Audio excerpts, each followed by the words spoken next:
নমস্কার বন্ধুরা, চলে এসেছি আবারও একটা নতুন ভিডিও নিয়ে। তো এই ভিডিওটা রামকৃষ্ণদেবের জন্মদিনের উপলক্ষে। সেদিন আমরা চলে গেছিলাম ক্ষীরপাই আশ্রমে।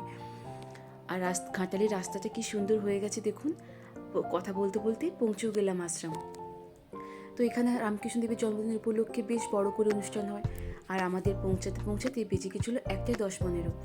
তাই মন্দিরের দরজা বন্ধ হয়ে গেছিলো। বাইরে থেকে প্রণাম করি আমরা চলে এসেছিলাম।